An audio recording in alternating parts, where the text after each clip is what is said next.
제12장.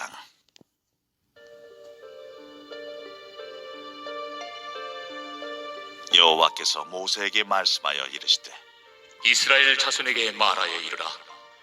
여인이 임신하여 남자를 낳으면 그는 이레 동안 부정하리니 곧 월경할 때와 같이 부정할 것이며, 여덟째 날에는 그 아이의 포피를 벨 것이요, 그 여인은 아직도 33일을 지내야 사녀리 깨끗하리니, 정결하게 되는 기한이 차기 전에는 성물을 만지지도 말며 성소에 들어가지도 말 것이며, 여자를 낳으면 그는 두 이레 동안 부정하리니 월경할 때와 같을 것이며, 사녀리 깨끗하게 되면 66일을 지내야 하리라. 아들이나 딸이나 정결하게 되는 기한이 차면 그 여인은 번제를 위하여 1년 된 어린 양을 가져가고, 속죄제를 위하여 집비둘기 새끼나 산비둘기를 회막문 제사장에게로 가져갈 것이요, 제사장은 그것을 여호와 앞에 들여서 그 여인을 위하여 속죄할지니 그리하면 사녀리 깨끗하리라. 이는 아들이나 딸을 생산한 여인에게 대한 규례니라. 그 여인이 어린 양을 바치기에 힘이 미치지 못하면 산비둘기 2마리나 집비둘기 새끼 2마리를 가져다가 하나는 번제물로 하나는 속죄제물로 삼을 것이요, 제사장은 그를 위하여 속죄할지니 그가 정결하리라. 출애굽기 오늘 본문 이 레위기 12장은 출산한 여인의 정결 규례를 다루고 있습니다. 출산 정결 규례에 있어서 의문점이 하나 있는데, 아기를 출산하는 것이 왜 부정과 연관되어 있는가라는 생각입니다. 출산은 하나님의 축복이며 창조 질서에 부합하고 창조 명령을 수행하는 근본적인 것인데, 왜 오늘 본문에서는 출산한 여인을 정결하게 해야 되는가, 그 제사를 지내야 되는가, 정결 규례를 지켜야 되는가라는 그런 의문점이 생기죠. 그 이유는 무엇인가 하면 성경이 모든 피 흘림을 부정하게 보기 때문입니다. 율법은 피에 대해서 엄격한 규정을 가지고 있습니다.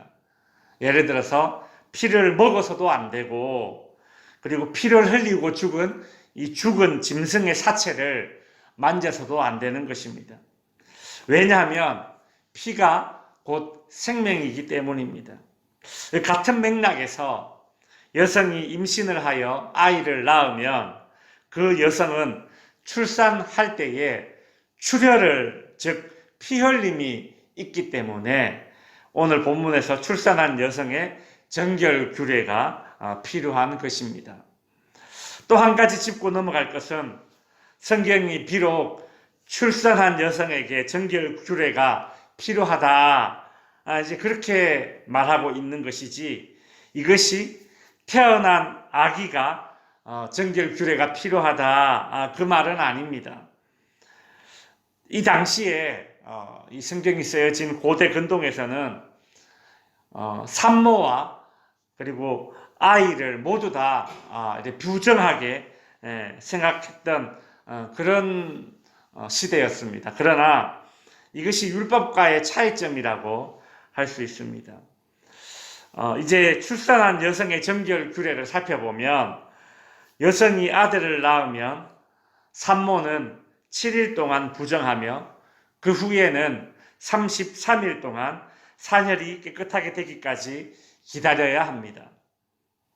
여성이 딸을 낳으면 산모는 14일 동안 부정하며 그 후에는 66일 동안 산혈이 깨끗하게 되기까지 기다려야 합니다. 여자 아기와 남자 아기의 출생에 따라서 정결 기간이 달라지는 이유는 무엇일까?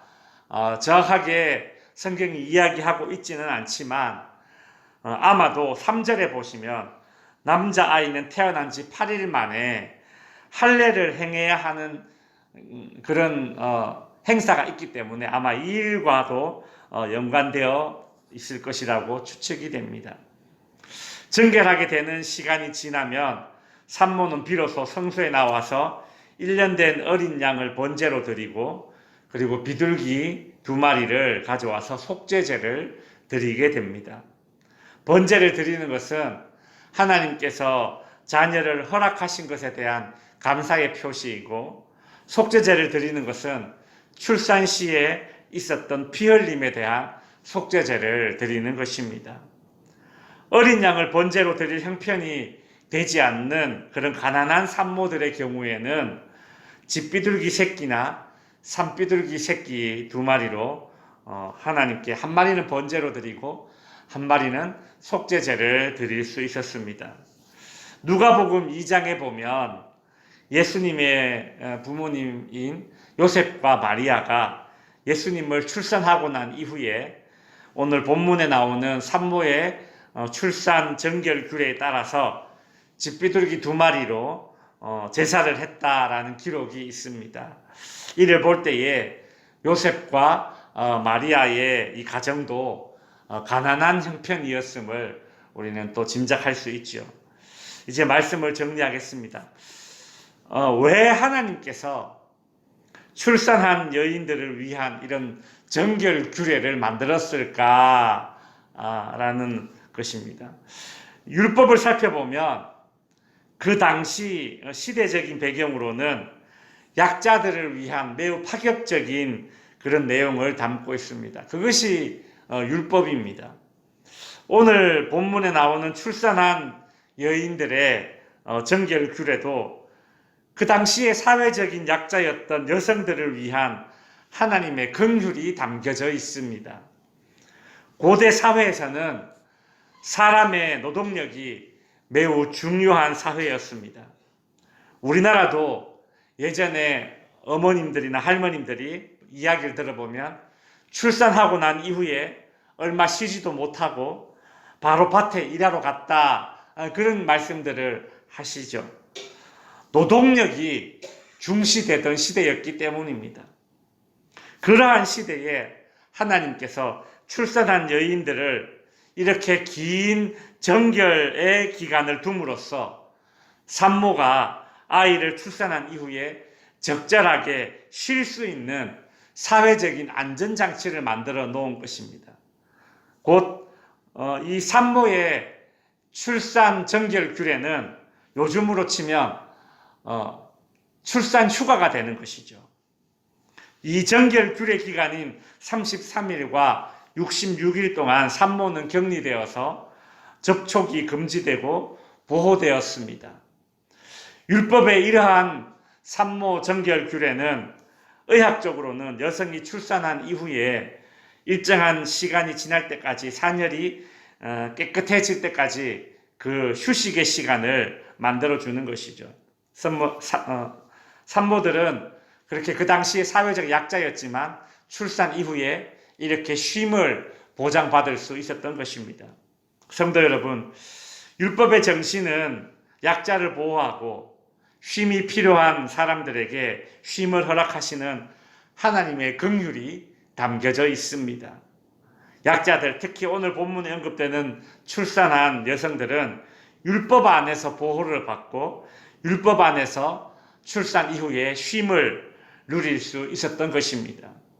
그렇습니다. 하나님의 율법 안에 보호가 있고 쉼이 있습니다. 마찬가지로 오늘날 말씀 안에서 우리를 향한 하나님의 보호와 쉼을 누릴 수 있는 저와 여러분이 될 수 있기를 주님의 이름으로 축원드립니다.